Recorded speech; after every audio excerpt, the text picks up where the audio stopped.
Welcome everyone. তো আজকে আমরা জানবো যে বিগত যে ৫টা ৬টা ক্লাস হয়েছিল। What is Ayurveda? কি a traditional system? Fever and its diagnosis and types of fever, symptom and role function in Ayurveda, what is heart attack? এই যে টপিক গুলো হয়েছিল। তো এগুলো আজকে আমরা সবগুলো একসাথে রিভাইজ করব। তো ১ম এ হচ্ছে আয়ুর্বেদ। আয়ুর্বেদ কি? এটি একটি ঐতিহ্যবাহী প্রাচীন চিকিৎসা, যা সংস্কৃত ২টি শব্দ থেকে আয়ুষ, আয়ুষ শব্দের অর্থ হলো জীবন আর বেদ শব্দের অর্থ বিজ্ঞান বা জ্ঞান। সুতরাং আয়ুর্বেদ শব্দের অর্থ হলো জীবনের বিজ্ঞান। এটি একটি সামগ্রিক অর্থাৎ holistic চিকিৎসা ব্যবস্থা, যেখানে শুধুমাত্র রোগ নিরাময়ের চেয়ে স্বাস্থ্যকর জীবনযাত্রার উপর বেশি জোর দেওয়া হয়। আয়ুর্বেদের মতে মানব শরীর, মন ও আত্মার মধ্যে একটি সঠিক ভারসাম্য বজায় রাখা এবং স্বাস্থ্যের মূল লক্ষ্য। এটি মূলত ভেষজ উদ্ভিদের মাধ্যমে প্রচলিত একটি চিকিৎসা পদ্ধতি, যা ৫,০০০ বছরের পুরনো। তো প্রাচীনকালে কি হতো? আগে কোনো এমবিবিএস বা এমডি ডিগ্রি এগুলো হতো না। তো তখন মানুষ কিভাবে চিকিৎসা করতো? তখন যে পদ্ধতির মাধ্যমে মানুষ চিকিৎসা করতো সেটা হচ্ছে আয়ুর্বেদ। এটা প্রায় আজ থেকে ৫,০০০ বছরের পুরনো একটা পদ্ধতি। এটা বর্তমানে কিন্তু এখনো গ্রামে এই পদ্ধতি এখনো কিন্তু প্রচলিত আছে। এই পদ্ধতিগুলোর মধ্যে বিভিন্ন পদ্ধতি রয়েছে। কি, কি রয়েছে? এক ঝলকে আমরা দেখে নিই।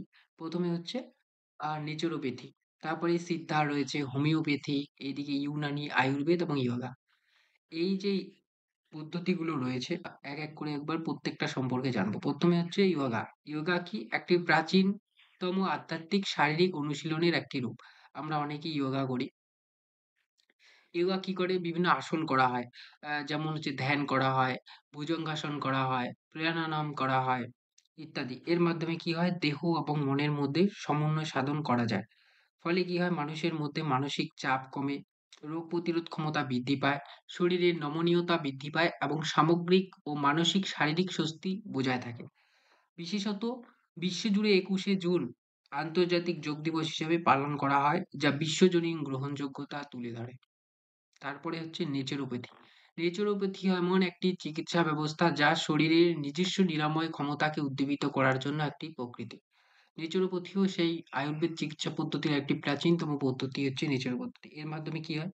আমাদের যে শরীরের রোগ তার ভারসাম্যহীনতার ফল এবং ওষুধ এবং অস্ত্রোপচার এড়িয়ে প্রাকৃতিক চিকিৎসা, যেমন স্বাস্থ্যকর খাদ্যাভ্যাস, উপবাস, জলচিকিৎসা এবং মাটির চিকিৎসা এবং মাসাজ ব্যবহার করা হয়। ভূমিকা: জীবনযাত্রার পরিবর্তন হয়। প্রাকৃতিক উপাদান ব্যবহার করে দীর্ঘস্থায়ী রোগ নিরাময় এবং স্বাস্থ্য বজায় রাখতে এটি সাহায্য করে। নেক্সট পয়েন্ট হচ্ছে সিদ্ধা। সিদ্ধা কি? সিদ্ধা হলো একটি প্রাচীন ভারতের একটি অন্যতম আয়ুর্বেদিক চিকিৎসা পদ্ধতি। এটি মূলত কোথায়? এটি দেখা যায় হচ্ছে দক্ষিণ ভারতে মূলত। এটা সম্পূর্ণ ভারতবর্ষে নেই, কিন্তু দক্ষিণ ভারতে সবচেয়ে বেশি দেখা যায়। বিশেষত তামিলনাড়ু। এটার মূল নীতি হচ্ছে পঞ্চমহাভূত। যে ৫ টা নীতি আছে, air, water, fire, air, space. তো পঞ্চমহাভূতটা কি? আর্থ মানে হচ্ছে আমাদের শরীরের যে মাংসপেশি সেগুলোকে বোঝানো হয়েছে। এখানে পৃথিবীকে বোঝানো হয়নি। আর ওয়াটার মানে জল। জল বলতে এখানে আমরা পান করি সেই জল না। এখানে আমাদের শরীরের মধ্যে যে লসিকা, রক্ত, ঘাম রয়েছে সেগুলোর কথা বলা হয়েছে। ফায়ার বলতে এখানে বোঝানো হয়েছে আমাদের শরীরের যে হজম শক্তি। এয়ার মানে হচ্ছে বাতাস। এয়ার হচ্ছে আমাদের শরীরে যে শ্বাস-প্রশ্বাস নেই সেটা হলো এয়ার। আর স্পেস হচ্ছে আমাদের যে পেটের ভিতরে ফাঁকা স্থান রয়েছে সেটা হচ্ছে স্পেস। সিদ্ধা চিকিৎসা পদ্ধতির উপাদানগুলো মানবদেহের ৩ টি দোষ। কি, কি ৩ টি দোষ? বাত, পিত্ত, কাফ এর ভারসাম্য পুনরুদ্ধার করে। সিদ্ধা পদ্ধতি মূলত কি? একটি ভেষজ উদ্ভিদ, খনিজ পদার্থ এবং ধাতব পদার্থে ব্যবহার করা হয়। এটি দীর্ঘস্থায়ী অসুস্থতা এবং জরাগ্রস্ততা চিকিৎসা বিশেষ ভূমিকা পালন করে। নেক্সট হচ্ছে ইউনানি। ইউনানি চিকিৎসা পদ্ধতি এটিও একটি প্রাচীন। এটা মূলত কোথাকার? এটা হচ্ছে আরবি, গ্রিক এবং পারসি। আরবি চিকিৎসা বিজ্ঞানের উপর ভিত্তি করে এটি তৈরি হয়েছে। ভারতের মুঘল আমলের সবচেয়ে জনপ্রিয় একটা চিকিৎসা পদ্ধতি ছিল এই ইউনানি চিকিৎসা পদ্ধতি। এখানে কি করা হতো? রক্ত, মানবদেহে হিউমেরাস অর্থাৎ যে তরল পদার্থ রয়েছে, রক্ত, কফ, হলুদ পিত্ত, কালো পিত্ত ভারসাম্য নিয়ন্ত্রণ করা হয়।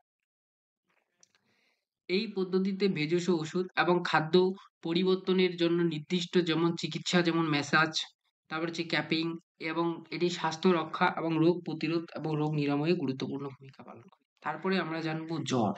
জ্বর হলে আমাদের কি হয়? মাথা যন্ত্রণা করে, শরীর অস্বস্তি লাগে, গলা খুসখুস করে। এই কারণগুলো কিন্তু হচ্ছে জ্বরের লক্ষণ। এবার জ্বর কিন্তু কোনো একটা রোগ নয়। জ্বর হচ্ছে আমাদের শরীরে যদি অন্য কোনো রোগ আমাদের শরীরে বাসা বাঁধে, সেই রোগের একটা লক্ষণ প্রকাশ করে এই জ্বরের মাধ্যমে। এবার জ্বর হচ্ছে এমন একটি শারীরিক তাপমাত্রা, যখন আমাদের যে শারীরিক তাপমাত্রা সেটা আমাদের স্বাভাবিকের থেকে যখন বেড়ে যায় তখন তাকে জ্বর বলে। আমাদের শারীরিক তাপমাত্রা 98 ডিগ্রি এর বেশি যদি হয়, 100 ডিগ্রি যদি পার হয়ে যায়, তখন মানুষের স্বাভাবিক তাপমাত্রা বৃদ্ধি পেলে যেটা হয় সেটা হচ্ছে জ্বর। আয়ুর্বেদে জ্বরকে বলা হয় জ্বর রোগ, এবং আয়ুর্বেদ অনুসারে ৩ টি শক্তির কথা বলা হয়েছে। দোষ, বাত, পিত্ত, কাপ এবং ভারসাম্য জ্বর সৃষ্টি হয়। এই দোষগুলির মধ্যে পিত্ত, যা শরীরের তাপ বিপাক নিয়ন্ত্রণ করে। আয়ুর্বেদ জ্বরের রোগ নির্ণয়। আয়ুর্বেদ চিকিৎসা জ্বরের কারণ প্রকৃতি নির্ণয় করতে কয়েকটি পদ্ধতি অনুসরণ করে। প্রথমে হচ্ছে দোষ মূল্যায়ন। রোগীর মধ্যে কোনো দোষের ভারসাম্যহীনতা ঘটছে তা নির্ণয় করা যায়। চিকিৎসার ইতিহাস এবং জীবনযাত্রা পর্যালোচনা। রোগীর খাদ্যাভ্যাস বা দৈনন্দিন রুটিন, পূর্বেকার রোগের ইতিহাস বিশ্লেষণ করা যায় এই জ্বরের মাধ্যমে। তবে শারীরিক পরীক্ষা, নাড়ি পরীক্ষা, জিহ্বা পরীক্ষা, মলমূত্রের অবস্থা এবং ত্বক স্পর্শ করে জ্বরের ধরন বোঝার চেষ্টা করা হয়। আয়ুর্বেদ জ্বরের চিকিৎসা, রোগ প্রতিরোধ ক্ষমতা। আয়ুর্বেদে জ্বরের চিকিৎসায় রোগ প্রতিরোধ ক্ষমতা বৃদ্ধি, প্রদাহ কমাতে এবং নিরাময় এবং দ্রুত করার জন্য বিভিন্ন ভেষজ ওষুধ এবং থেরাপির পরামর্শ দেওয়া হয়। এই বিভিন্ন, যেমন গাছগাছড়া, হলুদ, তারপরে হচ্ছে লবঙ্গ, এই জ্বরের এগুলো কিন্তু তুলসী, এগুলো কিন্তু জ্বরের জন্য গুরুত্বপূর্ণ ভূমিকা পালন করে। তারপর হচ্ছে সিবাকথান। সিবাকথান হচ্ছে একটা ফল, যেটা কোথায় দেখা যায়? মূলত হিমালয়ান অঞ্চলে দেখা যায়, যেটা ভারতের সঞ্জীবনী নামে পরিচিত। এই সিবাকথানের এই যে ছবি, এটা হচ্ছে সিবাকথানের ছবি। সিবাকথানে কি, কি থাকে? এই যে ভিটামিন সি থাকে, মিনারেলস থাকে, খনিজ থাকে এগুলো। এই ফলটি পুষ্টি ভান্ডার বিশাল। এর প্রধান কাজ এবং উপকারিতাগুলি হলো, এটা ফলটা কি করে? এই ফল খেলে আমাদের রোগ প্রতিরোধ ক্ষমতা বৃদ্ধি পায়। এটি কি করে? ভিটামিন সি, অ্যান্টিঅক্সিডেন্টে ভরপুর, যা শরীরে রোগ প্রতিরোধ ক্ষমতাকে অর্থাৎ ইমিউন সিস্টেমকে শক্তিশালী করতে সাহায্য করে। তারপর কি করে? হার্টের স্বাস্থ্য।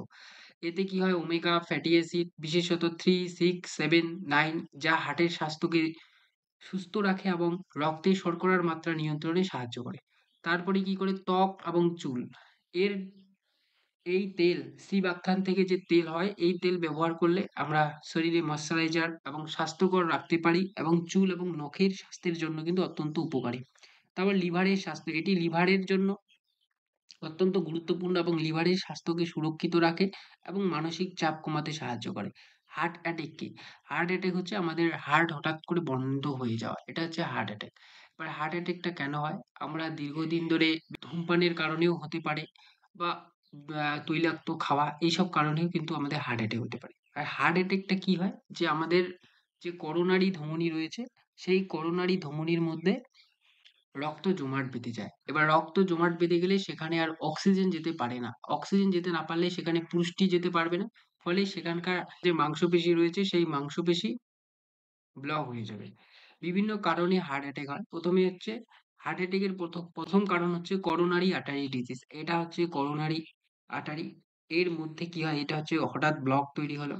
এই ব্লক হওয়ার ফলে, এইটাকে যদি আমরা এইখানে দেখি, তো ব্লক তৈরি হয়েছে, হওয়ার ফলে এখানে বিভিন্ন ফ্যাট, লিপিড এগুলো জমা হওয়ার ফলে রাস্তাটাকে সরু করে দিয়েছে। ফলে এখানে রক্ত জমাট বাঁধতে পারছে, ফলে রক্ত চলাচলের যে রাস্তাটা সেটা কিন্তু বন্ধ হয়ে যাচ্ছে। একটা সময় এগুলো সম্পূর্ণ পূর্ণ হয়ে যায়। তখন পূর্ণ হয়ে যাওয়ার ফলে রক্ত তো আর যেতে পারে না। তখন এখানে হার্ট ব্লক হয়ে যায়। অর্থাৎ এইখানে আর রক্ত আসতে পারছে না। তো এইখানে যদি রক্ত আসতে না পারে, তখন কি হবে? এখানকার মাংসপেশির কার্যকারিতা, কার্যক্ষমতা হারিয়ে যাবে। অর্থাৎ রক্ত জমাট বাঁধবে। এখানে পয়েন্ট হচ্ছে প্লেক জমা হওয়া। করোনারি ধমনীতে চর্বি, কোলেস্টেরল, অন্যান্য পদার্থ জমা হতে শুরু করে, যাকে প্লাক বলে। এই প্রক্রিয়াকে এথ্রোক্লোরোসিসও বলে। রক্ত প্রবাহে বাধা। প্লেক জমতে থাকার কারণে ধমনী সংকুচিত হয়ে যায়, ফলে হৃৎপিণ্ডে রক্ত প্রবাহ কমে যায়। এবং তারপরে কি হয়? রক্ত জমাট বাঁধা। অনেক সময় প্লেকের আবরণটি ফেটে যায় এবং চারপাশে রক্ত জমাট বেঁধে যায়। এই জমাট বাঁধা রক্ত সম্পূর্ণভাবে ধমনীকে অবরুদ্ধ করে। তারপরে কি হয়? পেশির ক্ষতি হয়। রক্ত প্রবাহ সম্পূর্ণরূপে বন্ধ হয়ে গেলে হৃৎপিণ্ডের পেশির সেই অংশে অক্সিজেন পৌঁছাতে পারে না, যার ফলে টিস্যু ক্ষতিগ্রস্ত হয় এবং মারা যায়। এবার হার্ট অ্যাটাক যখন হয়, তার আগে কিন্তু কিছু লক্ষণ দেখা যায়। সেই লক্ষণগুলো কি, কি? বুকে ব্যথা হয়, বুকের মাঝখানে চাপ, আঁটো-সাঁটো, ভারী হওয়া, চেপে ধরার মতো অনুভূতি, যা কয়েক মিনিটের জন্য স্থায়ী হতে পারে বা চলে গিয়ে আবার ফিরে আসতে পারে। তারপর ব্যথা ছড়িয়ে পড়া, বুকের ব্যথা অস্বস্তি কি হয়? জোয়ালে, পিঠে, বাহুতে, কাঁধে ছড়িয়ে পড়ে। অন্যান্য লক্ষণ কি হয়? শ্বাসকষ্ট হয়, বমি, বমি ভাব, বদহজম হয়, অতিরিক্ত ঘাম, মাথা ঘোরা, দুর্বল, হার্ট অ্যাটাক প্রতিরোধ ইত্যাদি। তারপরে এই যে হার্ট অ্যাটাক হলো, হার্ট অ্যাটাকের লক্ষণগুলো, এবার হার্ট অ্যাটাক থেকে বাঁচার কিছু ঘরোয়া পদ্ধতি রয়েছে। কি, কি? ১ম এ হচ্ছে অর্জুন গাছের ছাল। হৃদপিসের জন্য অত্যন্ত গুরুত্বপূর্ণ এবং আয়ুর্বেদের এটা অত্যন্ত গুরুত্বপূর্ণ একটা ওষুধ।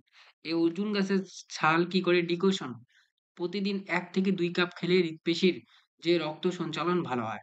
অশ্বগন্ধা কি স্ট্রেস কমায় এবং রক্তচাপ নিয়ন্ত্রণে সাহায্য করে। হার্টের উপর চাপ কমিয়ে কার্যক্ষমতা বাড়ায়। তারপর যে ব্রাহ্মী শাক কি স্নায়ু শান্ত করে, মানসিক চাপ কমায় যা হার্ট অ্যাটাকের ঝুঁকি কমাতে সাহায্য করে। তারপরে কি হয়? রসুন। রসুন হচ্ছে রক্তকে তরল রাখে, কোলেস্টেরল কমায়, ধমনির ব্লকেজ প্রতিরোধে সাহায্য করে। প্রতিদিন কাঁচা রসুন ১ থেকে ২ টা কোয়া যদি খাওয়া যায়, যা শরীরের পক্ষে অনেক উপকারী। তারপর হচ্ছে হলুদ। হলুদের একটা গুরুত্বপূর্ণ উপাদান থাকে কারকিউমিন, যা কি করে? প্রদাহ কমায় এবং হৃৎপিণ্ডের সুরক্ষা দেয় এবং হলুদ কি করে? আমাদের ইমিউন সিস্টেমকে বুস্ট করে। অর্থাৎ ইমিউনিটি অনাক্রম্যতাকে বৃদ্ধি করে, রোগ প্রতিরোধ ক্ষমতা বৃদ্ধি করে। ত্রিফলা। ত্রিফলা কি হয়? এক ধরনের টক্সিন বের করে। ত্রিফলা হচ্ছে হজম শক্তি ভালো রাখে, তারপরে কোলেস্টেরল নিয়ন্ত্রণে সাহায্য করে। এছাড়াও আমাদের কি করতে হবে? এই আ নিজের স্বাস্থ্যকে সুরক্ষিত এবং সুন্দর রাখতে যোগা এবং ব্যায়াম করতে হবে। অনুলোম-বিলোম, কপালভাতি এগুলো হৃৎপিণ্ডে অক্সিজেন সরবরাহ বাড়ায়। তারপরে সাত্ত্বিক খাদ্যাভ্যাস, তৈলাক্ত, ঝাল, অতিরিক্ত লবণ, ফাস্ট ফুডকে এড়িয়ে চলতে হবে। গভীর ঘুম, পর্যাপ্ত ঘুম হৃৎপেশিকে বিশ্রাম দেয়। তারপরে হচ্ছে মেডিটেশন। মেডিটেশন কি করে? মানসিক চাপ নিয়ন্ত্রণ করায়।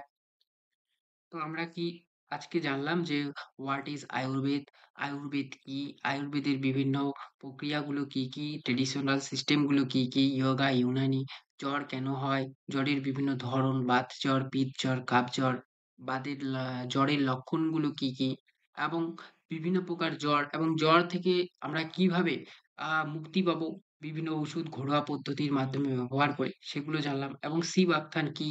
এটা এক ধরনের এটা শুধুমাত্র পাহাড়ি অঞ্চলে দেখা যায়।